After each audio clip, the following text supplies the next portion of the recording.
မိတ်ဆွေတို့ရဲ့အစီကျဖြစ်စဉ်ရပ်တန့်သွားတာကအစားအသောက်တစ်ခုတည်းကြောင့်မဟုတ်ပါဘူး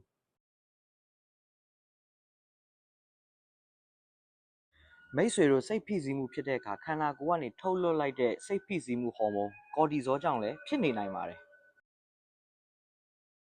စိတ်ဖိစီးမှုများတဲ့အခါခန္ဓာကိုယ်ကကော်တီဇောကိုထုတ်လွှတ်တယ်အချိန်ကြာကြာကော်တီဇောပမာဏများနေတာကကျွန်တော်တို့ခန္ဓာကိုယ်ကိုအဆီတွေရသလောက်စုစည်းထားဖို့အချက်ပြနေတာဖြစ်တယ်အထူးသဖြင့်ဘိုက်ပတ်လည်မှာပေါ့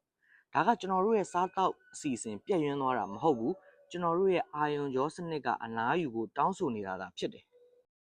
ရလက်တွေပြန်လို့ခြင်းစိတ်ဖိစီးမှုကိုလည်းကယ်လိုရီလိုရည်ရွယ်ချက်ရှိရှိစီမံခန့်ခွဲဖို့လိုအပ်ပါတယ်အသက်ကိုနက်နက်ရှိုင်းရှူပါနားပါမိတ်ဆွေရဲ့ခန္ဓာကိုယ်ကမိတ်ဆွေကိုပြန်လဲယုံကြည်လာဖို့လိုအပ်ပါတယ်အစီကျခြင်းက recovery ဆိုတဲ့အနားယူမှုကနေစတင်ပါတယ်ကော်တီဇောကျရင်တိုးတက်မှုကိုမြင်လာပါလိမ့်မယ်